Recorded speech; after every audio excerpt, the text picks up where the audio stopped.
सदाशिवसमारम्भां शङ्कराचार्यमध्यमाम् अस्मदाचार्यपर्यन्तां वन्दे गुरुपरम्पराम्.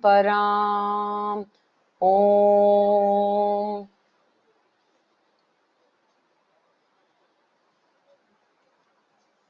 So Malini, I hope I'm audible. Huh? I'm just trying to check. And can you also see the webcam? Yeah, I can. And you're also audible. Okay, thank you.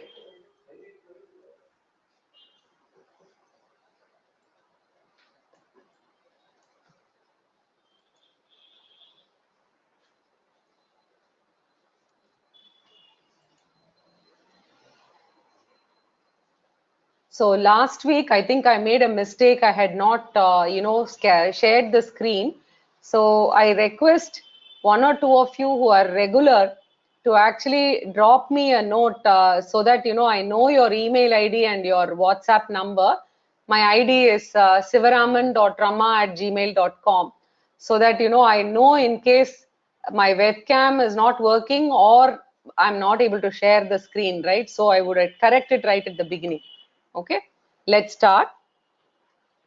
So today I said that I will give you all a summary of chapter 2 because we will be starting chapter 3 from the next class, right?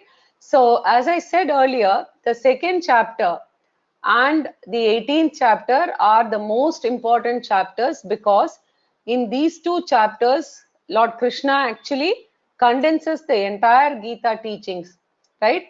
In the second chapter he summarizes the entire Bhagavad Gita, and so that what will come in the later chapters we will have a very short overview here.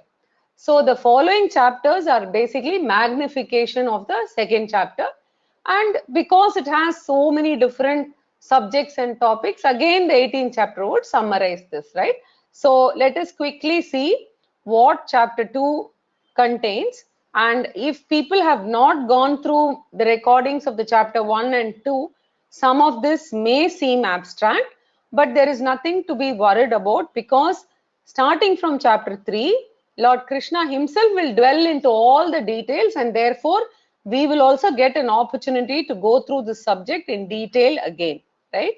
So in chapter 1, we actually saw Arjuna discovering the problem of samsara, right? We saw that. And in the context of the normal human beings like you or me or anybody else, what would happen is in life, we would be so busy with what we term as pancha anatma, that is body, mind, right? Family, possessions, and profession. So all through our life, we get entangled in one or more of these, and we are constantly getting battered because sometimes we see success and then the success is short-lived. Sometimes we have difficulties and at that time we feel why me, etc. But there is a stage in one's life where we actually discover the problem of samsara. May happen gradually or may happen suddenly as it appears in the Gita in the during the war, beginning of the war, right? So stage 1 is the discovery part, or it's the first stage of a spiritual seeker. So we saw that in chapter 1, and actually we will see Arjuna going through stages 2, 3 and 4 very quickly in the first few stanzas of chapter 2. So the stage 2 is first acknowledging helplessness, right? That I do have a problem and I need help. And then stage 3 is actually seeking external help. And then stage 4, which is surrender or guru sharanagati, complete surrender to the guru, right? So all this we are going to see in the first few stanzas of chapter 2. We already saw that, and we will actually see the summary today, right? So the topics that are going to be covered in chapter 2 or were covered were Arjuna sharanagati 1 to 10, Jnanayoga or Saankhyayoga from 11 to 38, Karmayoga from 39 to 53, and Sthitaprajna-lakshanaani from 54 to 72. But today, for ease of arranging and presenting, we will do topic 1 first, followed by topic 3, and then we will do topic 2 and then topic 4 in that order. So the first one is Arjuna sharanagati from 1 to 10, right? So Arjuna chooses to surrender to Lord Krishna because he discovers the problem of samsara in the battlefield, right? So only certain situations allow us to actually surrender to the Lord, right? So raga, we saw, was the first and most powerful expression of samsara, right? Attachment, right? It is called a problem because whenever I get attached to a person or object or situation, I am allowing that external world to determine my emotional state, right? So I actually mortgage my mind at the altar of the world. People are able to influence me. Any of the pancha anatmas, if something happens, it is able to impact me, and that is the problem of samsara. The pancha anatma, as I said, is body, mind, family, possessions, and profession, right? So what happens is the attachment causes delusion. We saw raga, shoka, moha, etc. And when we get overly attached and deluded, we lose the free will, right? To actually exercise the choice of decision. That's what happens, right?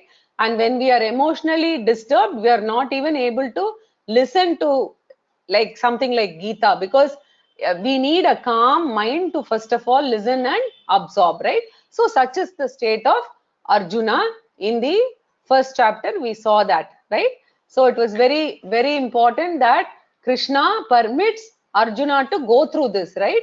So we saw that he expressed his extreme grief and he is also deluded and he wants to actually run away from the battlefield, right? So this is now from the, as I said, the last three stages of the stages 1 to 4 that we saw. The last 3 stages we will see happening very, very quickly in the first 10 verses, right? So that is what we are going to see. We saw in the topic 1, or Arjuna sharanagati, and the important verses that we saw were 6th verse and the 7th verse. And in the 6th verse, if you remember, we had a turning point, right? Where Arjuna, as if, Lord Krishna was also very confused. He uses the word, moreover, we do not know which one of these 2 courses is better for us, whether we should conquer them or whether they will conquer us, and killing whom we will not be even in a position to actually enjoy the success, right? So what happens is, in the Mahabharata, in reality, after the war, right, Mahabharata, all of them perished except about 7 or so members, right, of the family. So basically all of them get so depressed after the war that Dharmaputra goes through a very, very deep depression, and finally they hand over the kingdom to Parikshit and go away. So here Arjuna is imagining all those things and has asked Krishna, we do not know which one is better. Actually, it was not a problem with Krishna. It was Arjuna who went through this confusion, right, and helplessness, right? So therefore, he is having various conflicts on whether to fight or not. Even if we fight, whether we will win or not. And even if we succeed, whether the success will give happiness or not. And Lord Krishna is inwardly smiling. Why?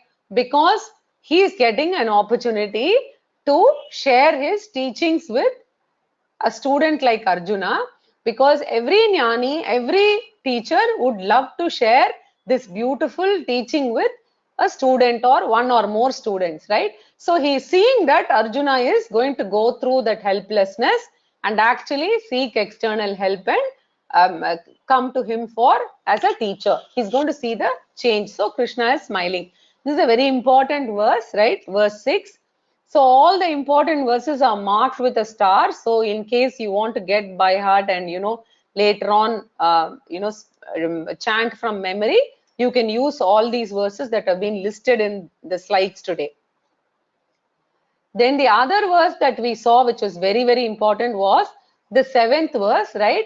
And in this crucial verse, actually Arjuna expressed, after expressing his helplessness, he actually says, teach me who has surrendered to you. So, Shadimam Tvam Prapannam, right? Because Arjuna explicitly surrenders to Krishna, Krishna is going to teach or impart the teaching, right? It is very, very important for the student to seek and accept a teacher, and a teacher accepting the student, and only then the teaching should be transferred. So Arjuna is actually asking Krishna to take him, accept him as a disciple. This happened in verse 7. Karpanya dosha upahata swabhavaha. So lift me from this, right? My mind is overpowered by misery, right? And tell me what is right for me, right? So that was in verse 7.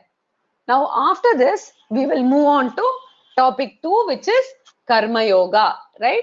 So although the next topic as per the order in Bhagavad Gita is Jnanayoga, we will do the summary of Karmayoga first before we go to Jnanayoga, right?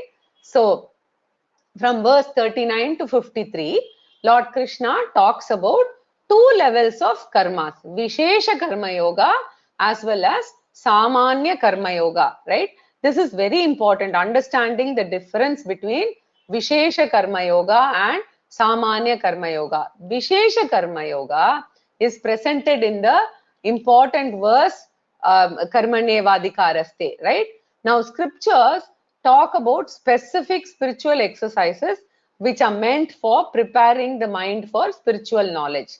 Just like for fitness, we talk about special exercises, going to the gym with a trainer, etc. We have to allot regularly time for these exercises in order to prepare ourselves for Jnana Yoga, spiritual fitness for Jnana Yoga, right?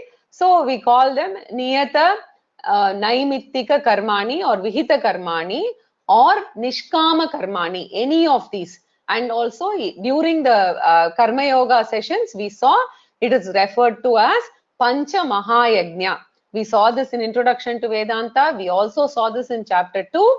And in chapter 3, we are going to see in detail about Pancha Mahayajna. Pancha Mahayajna being Pitri Yajna, Bhuta Yajna, Deva Yajna, Manushya Yajna and Rishi Yajna. We are going to see that, right? So Deva Yajna is all types of religious prayers, etc. Pitri Yajna is whatever we do, reverential contribution to living parents as well as the ancestors, Shraddham, Tarpanam, etc. Manushya Yajna is the first service that we do to fellow human beings, right from a simple smile to giving time to people to talk, all of those come under Manushya Yajna. Plus, of course, the usual contribution, service to fellow mankind. Brahma Yajna is, the what we do, Rishi Yajna or Brahma Yajna is what we do for the scriptures, chanting, etc. or maintaining the Vedas, etc. And Bhuta Yajna is reverential contribution to animals and plants without expecting anything in return, awards, etc. So all of this is referred to as Vishesha Karma Yoga, right? So Vishesha Karma Yoga refers to Pancha Mahayajnani, because there is often a confusion in the minds of people as to, is Karma Yoga performing your daily duties in office? So it is important to understand that Vishesha Karmani refers to Pancha Mahayajna, Samanya Karmani refer to your daily duties, right? Now, in your daily duties, if you go to office, like sort of clean your office or do your work properly, you convert every action into worship, worship with Ishvara Arpana Bhavana. We saw this in detail and we will see it also again. So when you do your work with Ishvara Arpana Bhavana, that means you have committed, you have whatever results come, you are going to accept it without any complaint. You just do it sincerely. So that is also one form of Karma Yoga, except that they are Samanya Karmani, right? Your day-to-day work, your duties and responsibilities as a husband, as a wife, as a mother, father, as well as in office and with your normal work that you carry out with others. So that happens to be samanya karmani, right?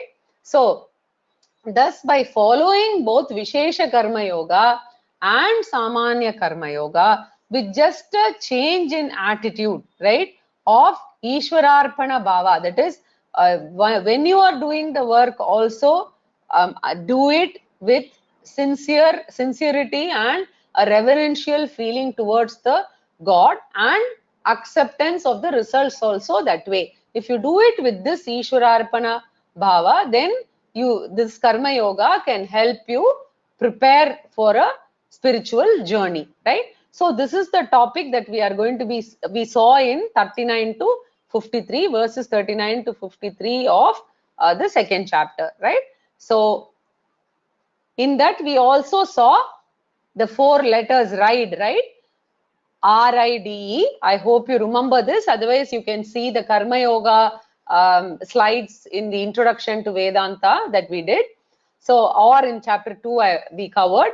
Now, R is reduce all adharmic actions gradually.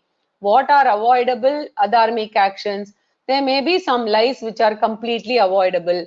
There may be some things by which you are using, say, some strong pesticides to kill some animals or some bees or something, right? You can try and see if you can avoid that and use something else, right? And there may be lies which are avoidable, right? So start living alertly towards ethical and moral values. That is what is R. Reduce all adharmic actions gradually. I is increase dharmic activities through Pancha Mahayajna. And D is dedicate all the activities as a worship to God. And E is experiencing the future as it unfolds as my own karma phalam, right? Coming from Ishwara Prasada, right? I am not to judge the karma phalam as success or failure. I just do the work by dedicating the work to God, and I do it with utmost sincerity and reverence, right? And I don't react. So when I have this attitude, as we saw, it will result in FIR reduction. FIR is, if you remember, it's frequency, intensity and recovery period, right? After an emotional disturbance, right? That would start reducing because we start working with this Ishwararpana Bhava. Now, the benefits derived from RIDE is, we have seen 4S, right? I'm not getting into the detail now, which is self-respect will increase, there will be serenity, and there will be harmony around us because we are more a contributor than a consumer. And most importantly, it will lead to spiritual growth gradually.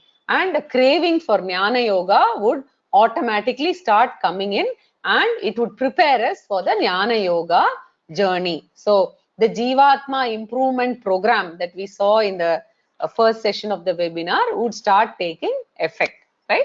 So that is RIDE. RIDE is an acronym that we use with Karma Yoga. Now, some of the important shlokas in this portion of Karma Yoga, right? Verse 38 is a very, very important shloka. Sukha dukkhe same kritva labha labho jaya jayo. Here we saw how it is very, very important for a person to maintain balance amidst favorable and unfavorable condition.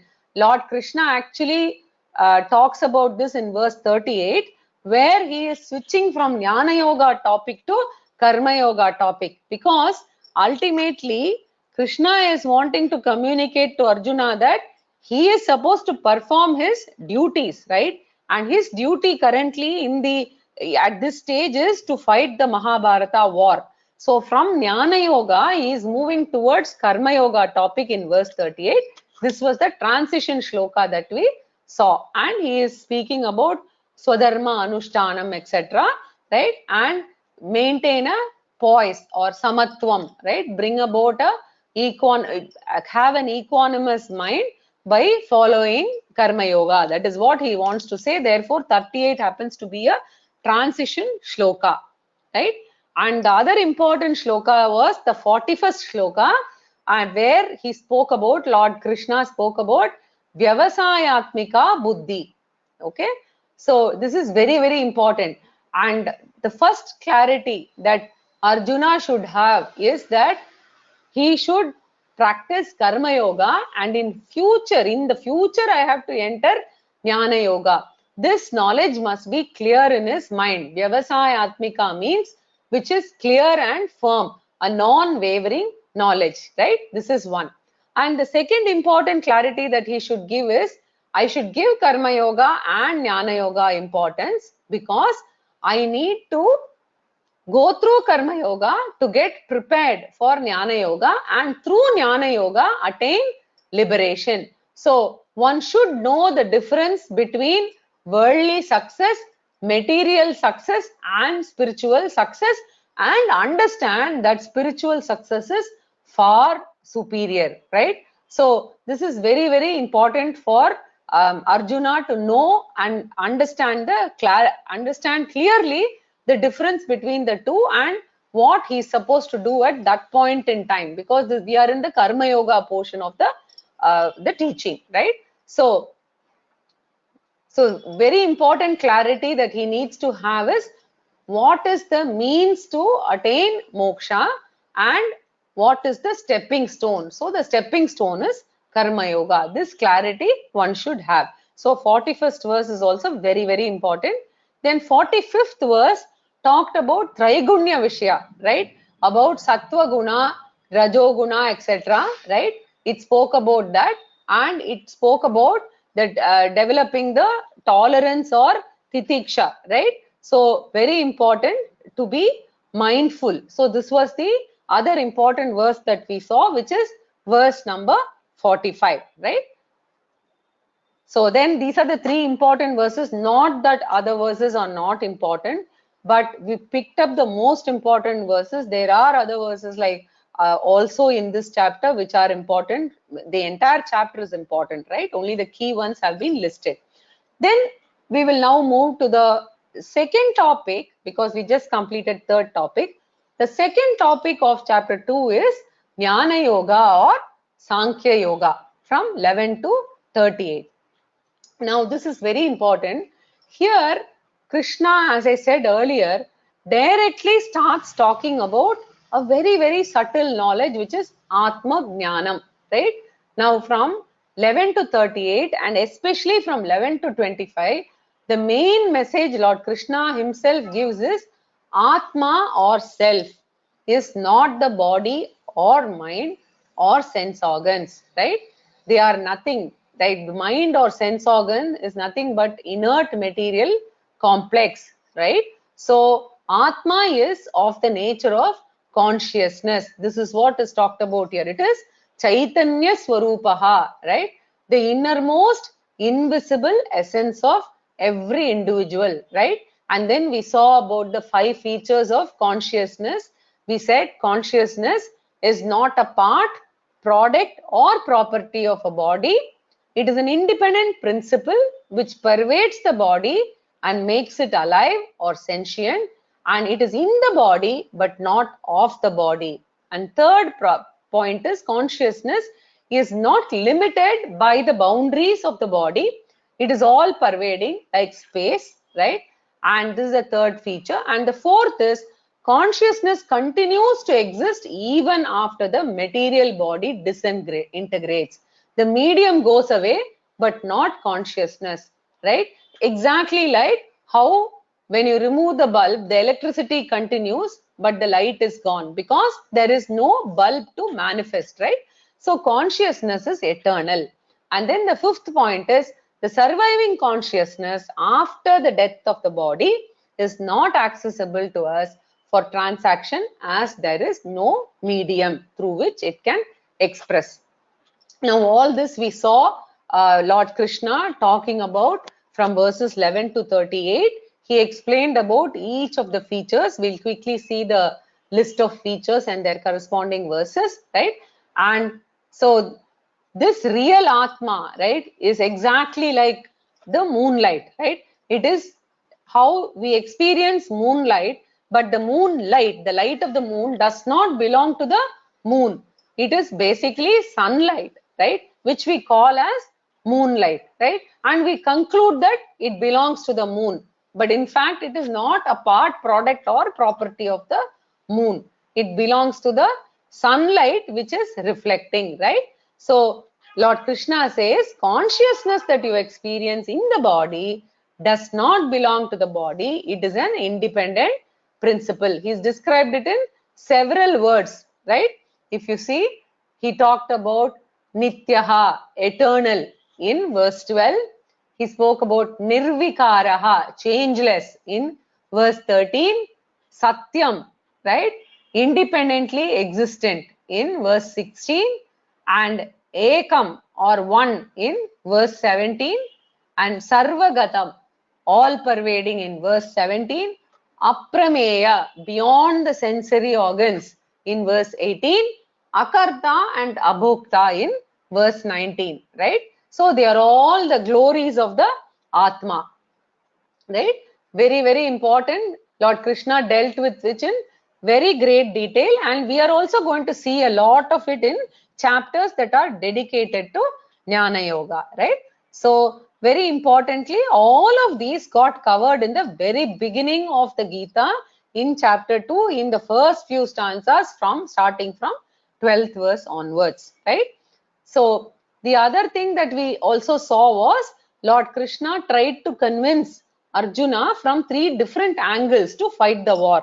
The first one being the spiritual angle from 12 to 30, Dharmika angle, ethical angle, saying this is a Dharma Yuddham, you must fight this war, right? Because the war is between Dharma and Adharma, and they are wronged people, right? They have done a lot of wrong, the Kaurava, so it is your duty to fight. So that's the Dharmika Drishti.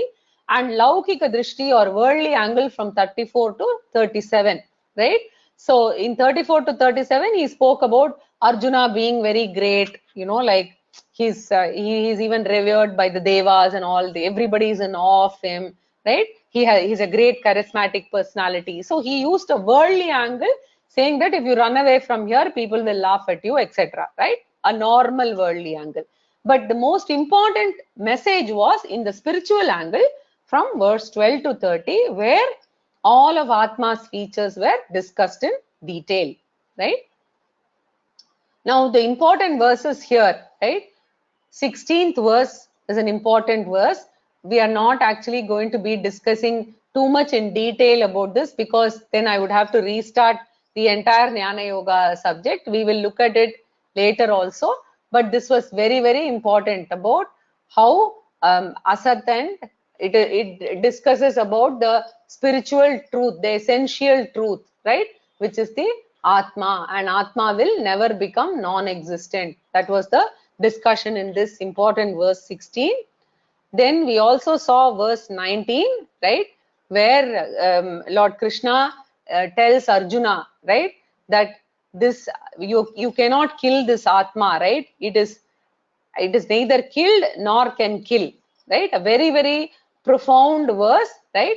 So basically, Lord Krishna talks about the higher nature of all of us, which is the Atma, and from that plane and that perspective, you are neither a Karta nor a Bhokta. So this was verse 19, which was a very, very important verse, right?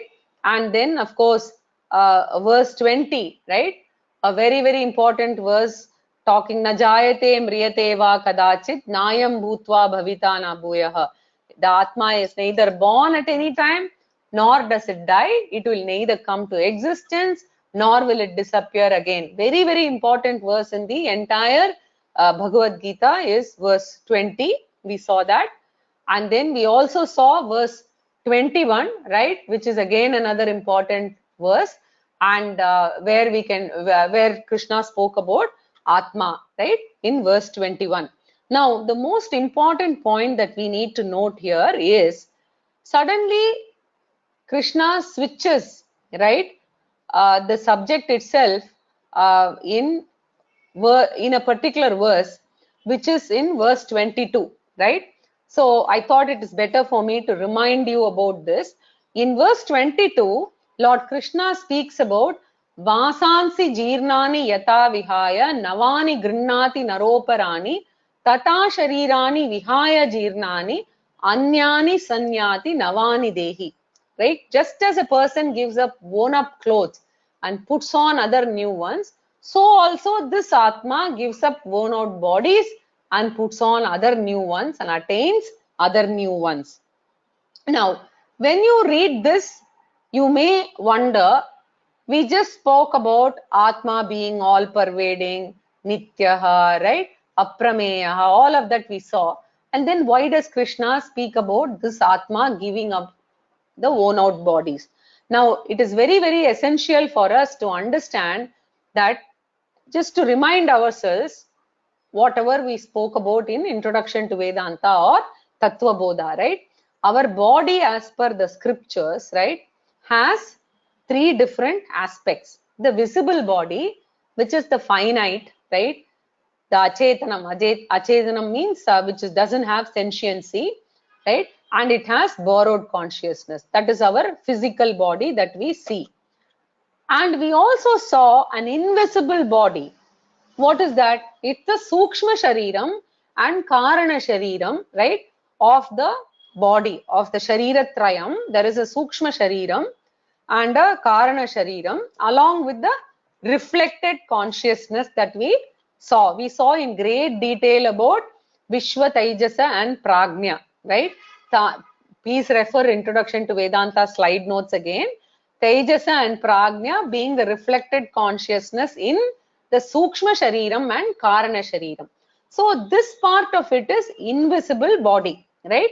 It is finite, right? Because it is part of the Shariratrayam. It is having a Achetanam part, and then it has a borrowed consciousness, which is nothing but the reflected consciousness, and this part is invisible. So we can see a physical body. There is an invisible body, which is the Sukshma Shariram and Karana Shariram, which is there. And then we have the invisible Atma, which we just now, saw Lord Krishna talking about Sarvagataha, Sarvagata, Nityaha, Satyaha, right? Nirvikaraha, Aprameyam, all of that. That is the Atma, which is all pervading, right? So what we need to remember here is, Krishna actually has been speaking about the third bullet point here, which is the Sarvagata Atma till now, but he is going to make a slight departure in this particular verse.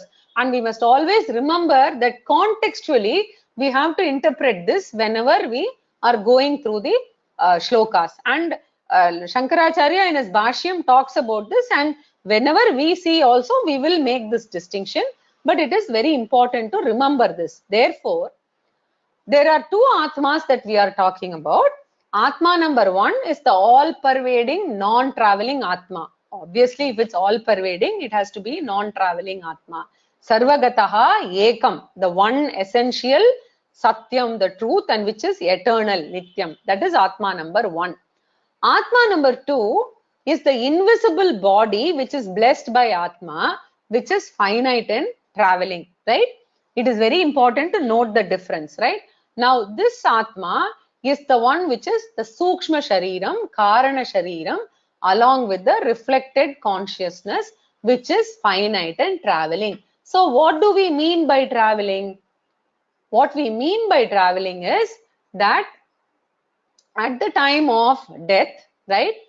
At the time of death, the second Atma number two, the invisible body, which is blessed by this Atma, right, has left the body, right, has left the physical body. So when we say let the soul rest in peace, we are vaguely talking about this particular Sukshma Sharira, Karana Sharira, RC combination, which has left the body and traveled. It is very, very important for us to know this. So when we say departed soul, it is Atma number two.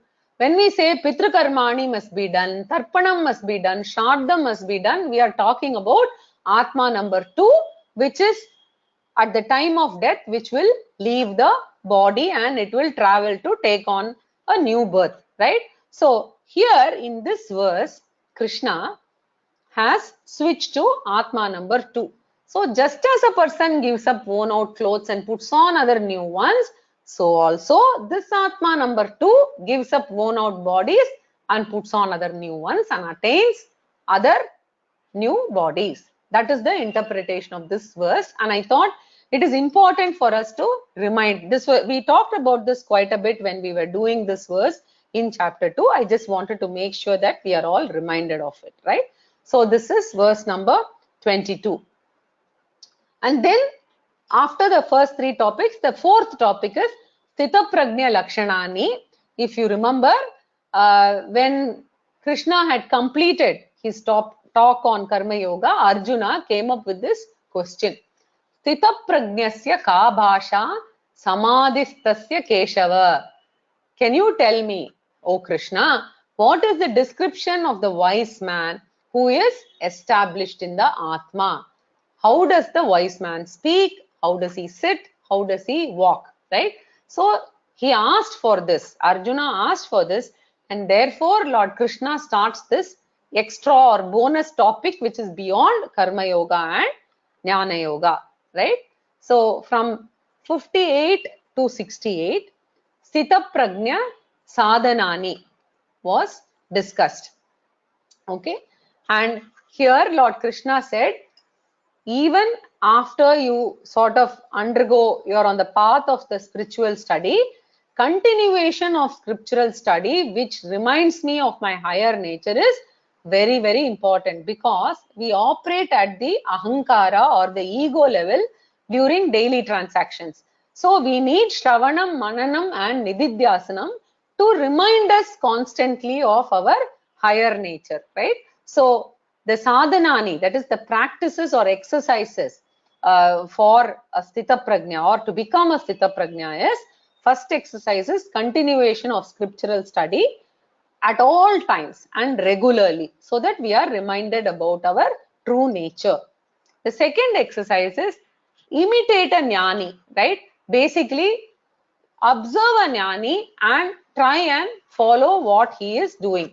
So keep smiling, right? Brahma bhyasaha, practice to be a jnani. This itself will help you maintain a calm composure, the way you walk, the way you speak, right? And smiling, all of that. So this is the second exercise. The third exercise is damaha or sense control.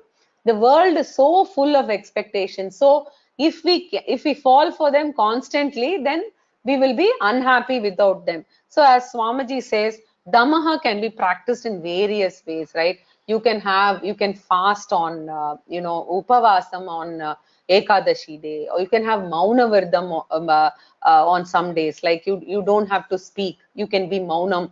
Yeah, you can avoid having coffee on some days to check whether you're really addicted to it or not. In different ways, you can practice sense control. This is the third exercise that Lord Krishna talks about. And the fourth exercise is shamaha or mental discipline, right? Any thought which is not in keeping with the Vedantic teaching, these thoughts may you not entertain. Nip it in the bud itself, right? And meditation also will help there. Mental discipline is keeping the bad thoughts itself away, right? So very, very, very important point, right? So these four exercises are Sthitaprajna sadhanani, right?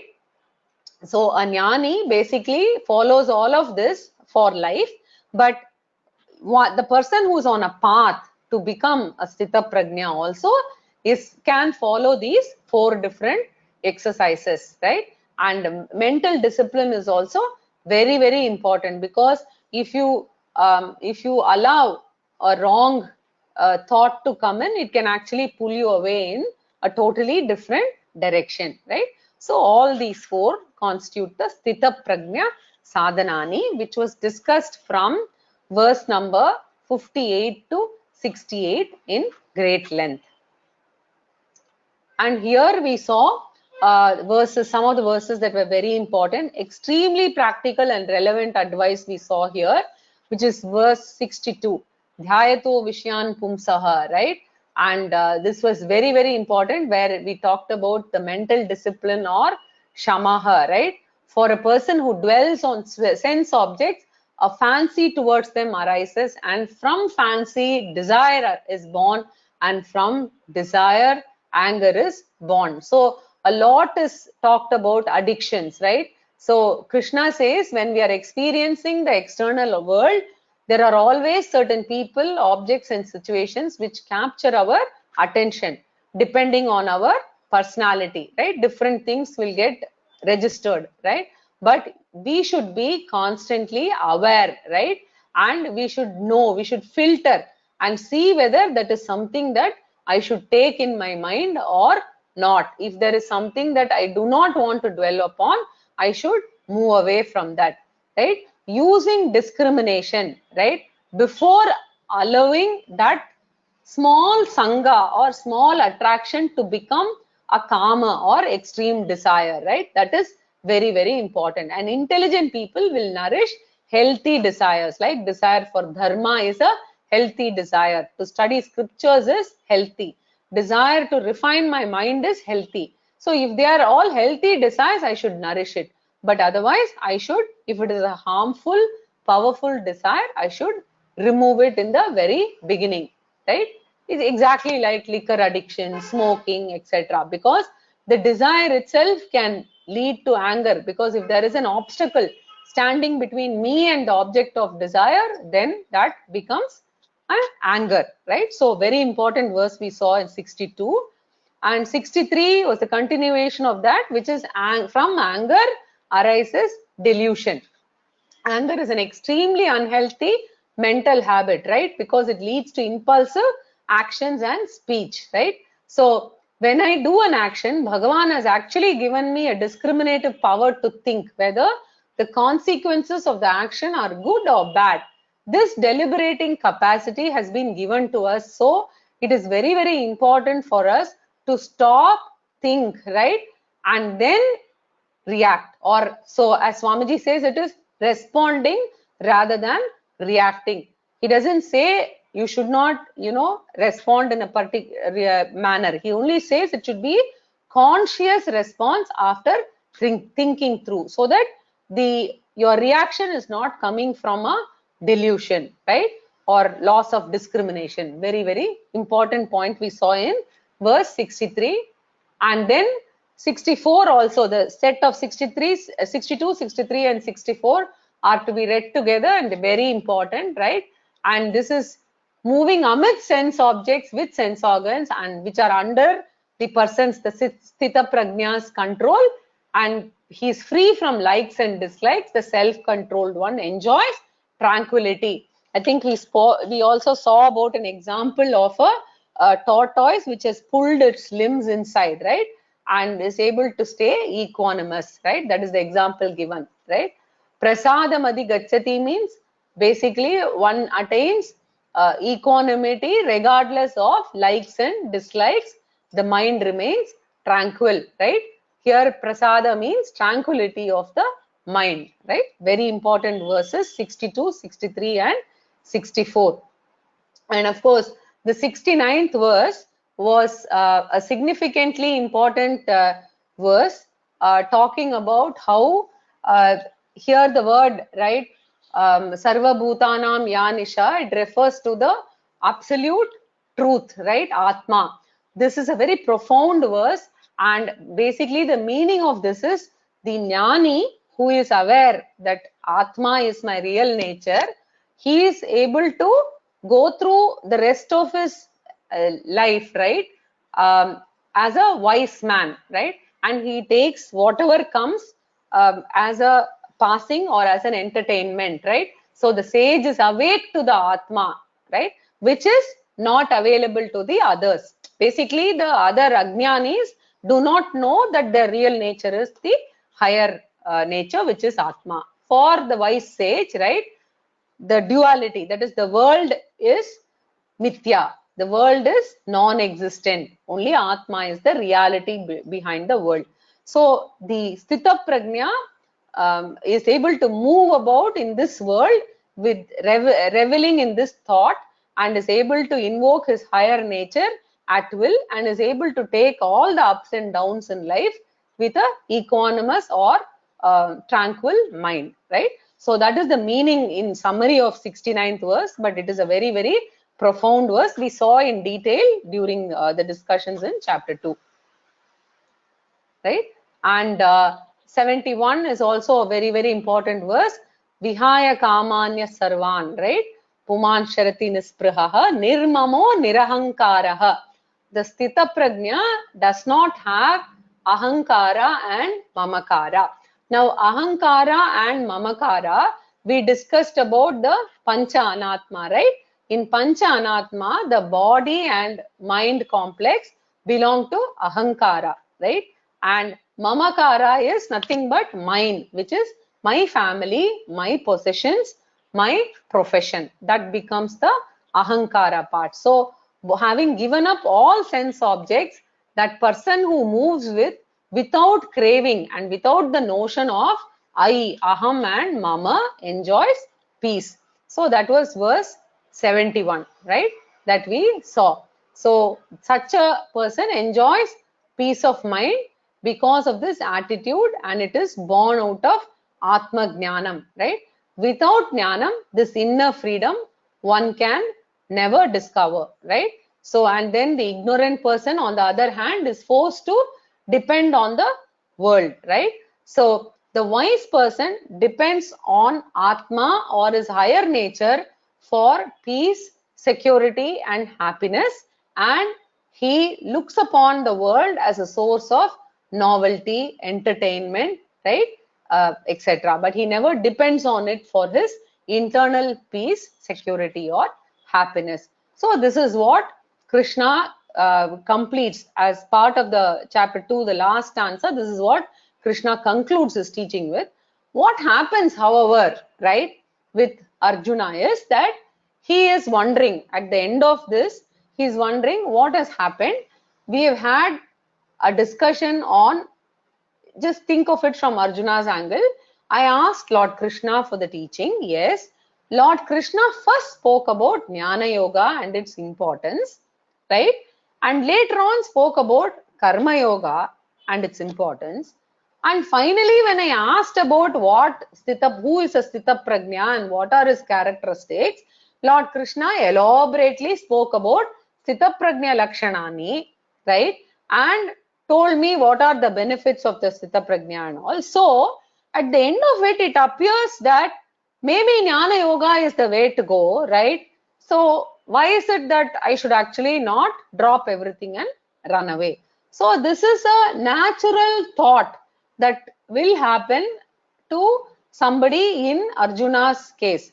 Krishna has clearly said that the path is Karmayoga followed by Jnanayoga, and he has indicated that you are actually not ready for Jnanayoga. You are supposed to, complete your duties and responsibilities, and you are supposed to practice Karmayoga. He has indicated that, but Arjuna, in the frame of mind that he is in, is having this doubt. So in chapter 3, which we will be seeing in the next class, we can actually start with that, and we will be seeing it in detail, because with this chapter 2 has been completed and I have summarized chapter 2 also. We will look at chapter 3 in detail, verse by verse, right? And so let me complete Purnamada before opening up for questions. Purnamada Purnamidam Purnat Purnamudachyate Purnasya Purnamadaya Purnameva Vashishyate. Om Shanti Shanti Shanti. Okay. Anyone has questions? I can take them.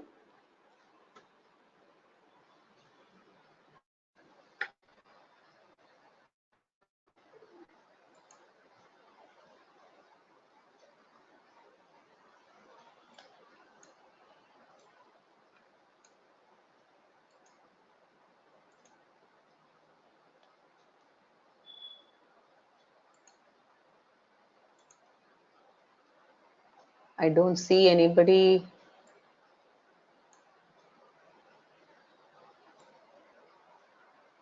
Yeah, anybody needs to ask a question can raise your hand, please.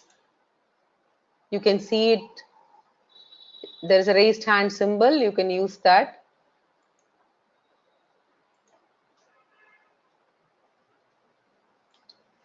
Okay, there are some questions, so I'll just take them.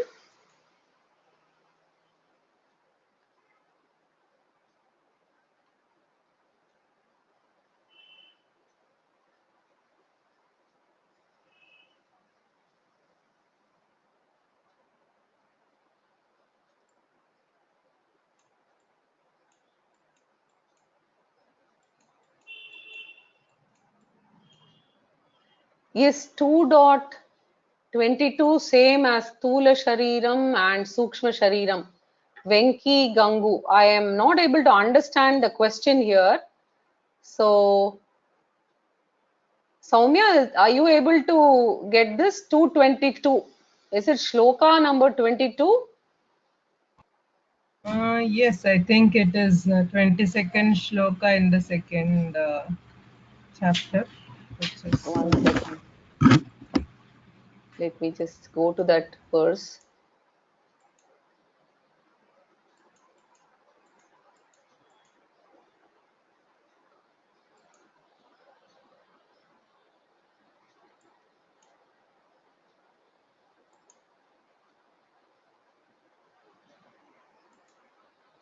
Okay, I'll come back to this because I don't seem to find it readily. One second. What is making us choose the right or wrong path? Does our Atma correct us when we make mistakes? And is it due to lack of understanding of our consciousness? We are unable to understand Atma's advice. Does our Atma correct us? Okay, the interpretation of this question, if I assume that the Atma you're referring to here is Atma number 2, and which means it's a Sukshma Shariram, Karana Shariram, as well as the reflected consciousness. The mind also comes under Sukshma Shariram, right? So, therefore, if you look at it that way, yes, your mind and intellect are available to you to make this decision. Your intellect has an independent deciding power, which is known as free will. This is not acting as per the Atma's advice. So that is the biggest difference between a human being and an animal.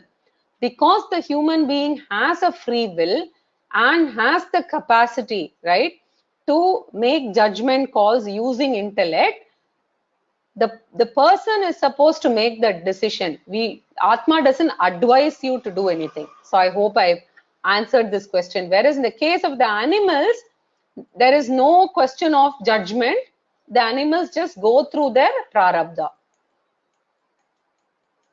Can you please explain again what is Atma 1 and 2? Okay. Now, Atma 1 and 2, I hope you have gone through my earlier sessions, because one request, if you have not gone through Introduction to Vedanta, please definitely go through that and understand the Sharira Trayam, that is Stula, Sukshma, Karana, Shariram, as well as the pictorial representation of the various reflected consciousness. Because what we refer to here as Atma number 2 is nothing but the Sukshma Shariram, Karana Shariram, that is 2 parts of the Sharira Trayam, along with the corresponding reflected consciousness. And this is the part that carries the imprint of all our past karmas, right? The Papa Punya Karma, and therefore is kind of the blueprint for our future Janmas also, in short. But I'm not making justice to this because you have to go through all those sessions to understand. Okay.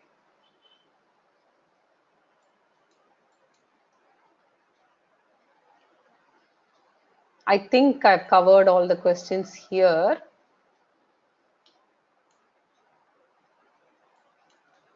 Okay. I'm very sorry that I did not realize that my audio was not on during Dhyana Shlokas. So from next week onwards, I will have your checklist and make sure that all of this is okay. But surely you can also chant along with me. That was the idea of chanting the Dhyana Shlokas. And just one second, let me see if any of the attendees have their hands up. I don't think so. So Soumya, I think it's over now. But there are people with question marks. So what does that mean, Soumya? They are the people who have written something in the question pane. Most of it, I think, was initially when they were saying that they were not able to hear the audio, and then. Yeah, So I can see one person's raised hand, Mohana Valambe, I think. Yes. Yeah, I'm just switching her on. I just wanted to thank you for the class. This is my first class, and that's all I want. Beautiful Okay. class. Thank you so much. Thank you. Thank you. Today was a summary, so I consciously did not go into the details. So next class onwards, of course, we will start the chapter 3 itself verse by verse. Huh? Thank you very, very much once again. Thank you. Hari Om then, and we will meet next Sunday, same time, 8:25, and we will start chapter 3. Thank you all.